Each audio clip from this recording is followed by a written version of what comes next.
하루 한 장 시작하도록 하겠습니다. 기도하겠습니다. 하나님, 새 한 주를 허락하여 주심에 감사드립니다. 나의 힘, 나의 의지로 살 수 없음을 인정하며 기도하며 이제 한 주간을 또 살아가기를 결단합니다. 주님 앞에 사는 은혜가 있기를 원합니다. 혹여나 우리 지난 밤중에 마음과 생각에 튼탄 모든 악한 것들을 이 시간 내어버립니다. 용서받을 것, 용서받기를 원하며 잊지 말아야 할 불안과 염려와 걱정과 금심과 두려움을 다 예수 이름으로 명하노니 떠나갈지어다. 성령의 시간 임하여 주옵소서. 충만히 덮어 주옵소서. 성령의 통치와 임재 가운데 살아가는 은혜가 있기를 원하고 우리 구주 예수 그리스도의 이름으로 기도드리옵나이다. 아멘. 오늘은 출애굽기 31장 함께 하도록 하겠습니다. 1절에서 11절까지 말씀 보겠습니다.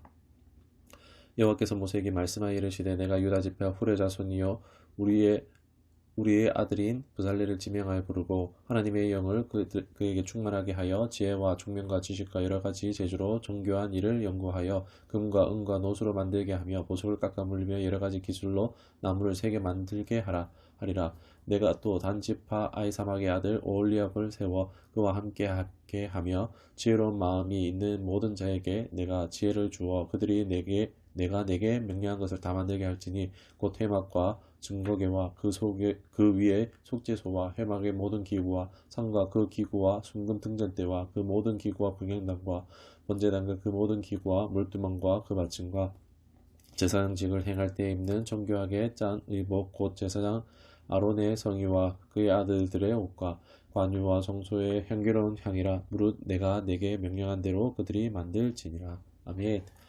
1절에서 11절까지는 하나님께서 세우신 부살렐과 오홀리압에 대해서 말씀을 하고 있습니다. 이제 이때까지 모세가 하나님이 주시는 이제 기준들, 규범들 이런 것들을 다 들었는데 그런데 이것을 만드는 것까지 만약에 모세가 해야 한다면 어떻겠습니까? 상당히 곤란했겠죠. 하나님께서는요 뜻을 모세에게는 알려주셨지만 이 일을 감당할 사람을 세우신 겁니다. 그 사람들이 부살렐과 오홀리압이죠. 그리고 그 외에 또 지혜 있는 자들을 붙여주시는데 이것을 보면서 들었던 생각이 사역을 하면서 하나님의 음성을 듣고 그 뜻을 감동을 분별하는 사람들은 많이 있는 것을 봅니다. 그런데 그 하나님의 뜻을 알고 막 서둘러 덤벼드는 사람들은 많은데 어떻게 해야 하는 것까지 그것을 구하고 또 하나님이 주시는 자원을 가지고 자신의 자원이 아니라 하나님 주시는 자원을 가지고 행하는 사람들은 드문 것을 봅니다. 앞서 경우는 사역자들이 하나님의 뜻이다 싶으니까 자기가 일을 벌이고 또 자기의 책임져야 하는 것들을 봅니다. 자기 자원으로 막 책임져야 하는 것들을 보게 되어집니다. 이게 과연 하나님이 하시는 방법일까 보면은 그건 아니라는 것입니다. 오늘 말씀의 장면을 봐도 하나님께서는 모세에게 뜻을 알려주셨습니다. 그런데 그 모든 것을 모세 혼자 하라고 한 것이 아니죠.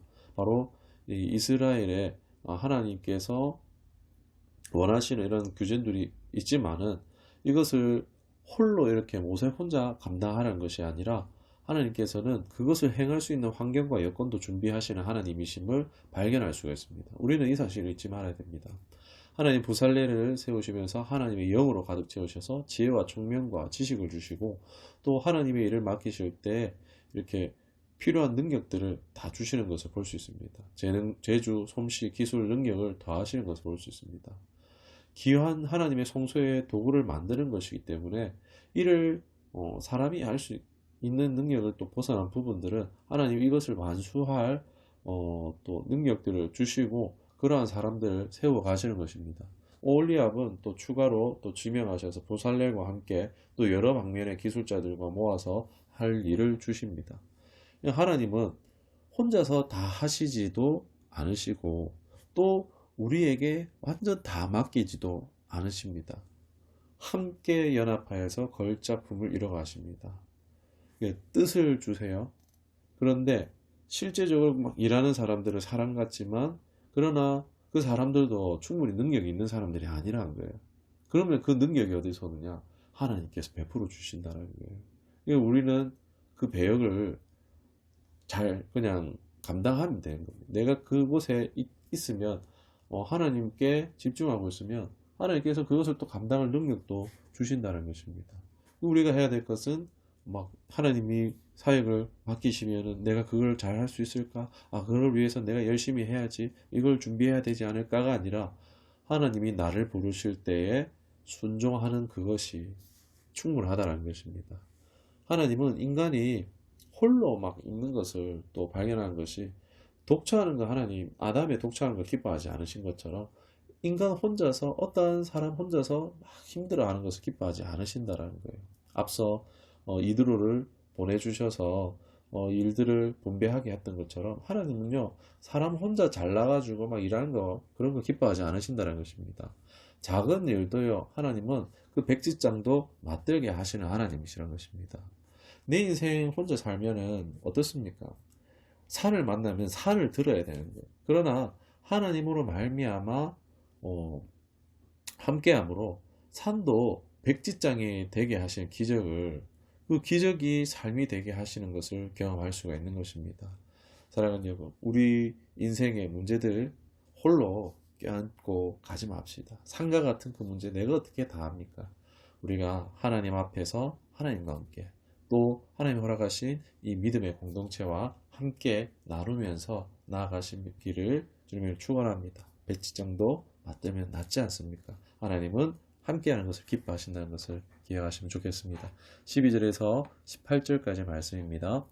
여호와께서 모세에게 말씀하여 이르시되 너는 이스라엘 자손에게 말하여 이르기를 너는 나의 안식일을 지키라. 이는 나와 너희의 사이에 너희의 대대의 표징이니 나는 너희를 거룩하게 하는 여호와인 줄을 너희가 알게 함이라.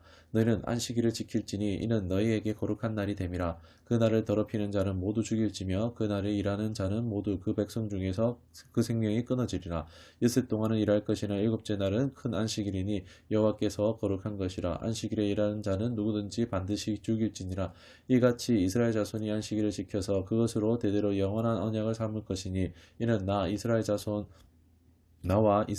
사이에 영원한 표징이며 나 여호와가 엿새 동안에 천지를 창조하고 일곱째 날에 일을 마치고 쉬었음이라 하라. 여호와께서 시내산 위에서 모세에게 이르시기를 마치신 때에 증거판 둘을 모세에게 주시니 이는 돌판이요 하나님이 친히 쓰신 것이더라.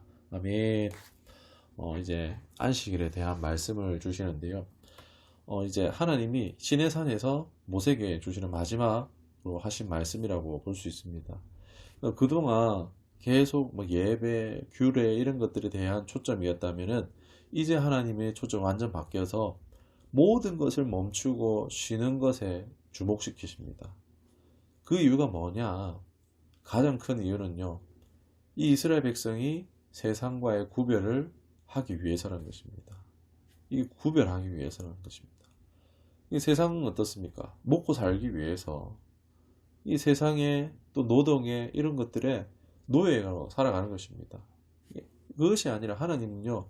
하나님의 백성이라는 정체성을 담고 살아가기를 원하시는 것입니다. 삶을 누리고 즐길 수 있기를 원하시는 것입니다. 이러한 규정적인 이 쉼은요. 강제로 노동할 수밖에 없는 사람들에게 어떻겠습니까? 복음인 거예요. 노동자들에겐 복음입니다. 하나님이 쉼을 주셨기 때문에 이 휴식과 회복을 주시는 배려하시는 하나님을 발견할 수 있습니다. 성도는요. 삶에 있어서 물량적인 것 많고 뭐 이런 것보다도 질 있는 삶을 살아갈 추구할 필요가 있다는 것입니다. 예수님을 믿는 것은요. 물량적인 것보다 질의 향상에 있다라고 또 볼 수도 있겠습니다. 여러분 밤이 있음으로 있어서 우리가 새 날이 있잖아요. 또 주일이 있음으로 인해서 또 새 한 주가 있습니다. 우리는 과거에 어제에 실패가 있더라도 오늘을 살 수 있는 거예요. 그런데 밤이 없고 주일이 없으면 어떻게 되겠습니까? 실패한 그 자리에 있는 거예요. 패배한 자리에 계속 우리가 머물러서 그 하루를 계속 살아야 될지도 모르는 것입니다. 그러나 하나님은 우리에게 밤과 또 한 주의 주일 안식일을 주심으로써 실패 자리에 머물러 있는 것이 아니라 다시 도전하고 일어설 수 있게 하신 것입니다. 하나님은 우리가 어제 실패에 머물러 있지 않기를 원하신다는 것입니다. 우리가 다람쥐 쳇바퀴처럼 자기 백성들이 거기에 빠지지 않기를 원하시는 것입니다. 그러한 하나님의 강력한 의지가 심지어는 이 안식일을 범하는 자를 죽이라 한 데까지서 발견됩니다. 우리에 있어서 이런 일들 실제로 그렇게 하지는 않지만 하나님이 얼마나 이 말씀에 주목시키고자 실천하게 하시고자 하는 강력한 의지가 있는지 우리는 이것 주목할 필요가 있습니다. 즉 주일 성수는요, 오늘날 이제 안식일은 주일로 우리가 지키고 있는데 주일 성수는요 바로 우리의 정체성이라는 것입니다. 세상 아무리 좋은 것도 자신을 잃어버리면 어떻게 됩니까? 그걸 좋은지 알 수 없게 되는 거죠. 정체성이 분명한 사람이 되어야 됩니다.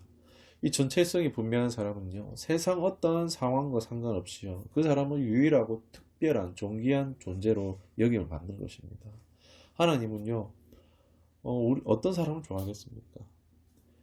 정체성, 분명한 정체성을 가진 세상 똑같은 존재가 아니라 유일한 존재, 이 하나님께서는 구별되어진 그런 유일한 존재인 저와 여러분을 좋아하신다는 것입니다. 우리에게는요, 하나님이 있습니다. 그 하나님을요, 잘 따라가기만 하면요, 하나님께서 책임지시는 것입니다. 내가 원하는 결과보다도 훨씬 더 낫도록 하실 수 있는 분이 하나님이신 줄 믿습니다. 여러분, 안식은 좋은 것입니다. 여기에는 복이 세팅되어져 있습니다. 좋은 것 준다고 할 때는요, 받는 것입니다. 이 하나님 주신 이 날을요, 우리가 좋게 누렸으면 좋겠습니다. 그리고 어떻게 응답하실지 기대할 수 있기를 원합니다. 이제 그리고 하나님께서 직접 쓰신 두 돌판을 주십니다. 하나님이 쓴 친필로 쓴 언약의 말씀입니다. 두 돌판을 주셨는데 이걸 잘못 해석하는 게 뭐냐면 흔히 막 1계명, 4계명 앞페이지, 5계명, 10계명은 뒷페이지 따로 써졌나 싶은데 아닙니다. 5계명, 10계명요 글자 수가 정말 짧습니다. 남아둡니다. 그 돌판을 그렇게 남았으면요. 그게 아니라 똑같은 증거판을 두 개를 주신 거예요. 이거는 쌍방 보관용이죠. 우리 집문서 같은 그런 것입니다. 하나님께서 이렇게 쌍방 이 계약을 하신 것입니다. 언약을 맺으신 것입니다. 예, 우리가 오늘 말씀을 기억하시면서 함께 기도했으면 좋겠습니다. 살아계신 하나님 아버지, 은혜 감사드립니다. 세상을 가치를 남기는 삶이 아니라 우리가 사람을 남기는 삶이 될 수 있기를 이 시간 기도합니다. 하나님, 이단들도 한 영혼을 얻기 위해서 바다를 넘는 소식들을 듣습니다. 우리에게 한 영혼을 천하보다 귀하게 여기시는 그 하나님의 마음을 알아 배우게 하시고 우리의 영적 시각을 열어주셔서 정말 영혼을 사랑하며 연합함을 이뤄갈 수 있는 넉넉한 마음들이 될 수 있도록 하나님 도우시고 인도해 주시기를 원합니다. 예수님과 성령님과 함께 또 성도들과 함께 내 삶에 충분한 삶이 될 수 있도록 또 인도하여 주시기를 원합니다. 힘들고 어려운 삶이 아니라 주님과 동행함으로 마치 우리의 인생이 봄볕에 나들이 가는 듯한 그 걸음과 삶이 또 사역들이 되어질 수 있길 원합니다. 함께 울고 함께 웃는 하나 되어져가는 우리 처음교회 공동체 될 수 있도록 하나님 붙드시고 인도해 주시옵소서. 하나님, 나는 그리스도인입니다. 예수님의 사람입니다. 그리스도인으로 날마다 더 확실한 정체성이 자리 잡기를 원합니다. 말씀하시고 가르치시고 인도하여 주시옵소서. 감사드리며 우리 구주 예수 그리스도 이름으로 기도드리옵나이다. 아멘.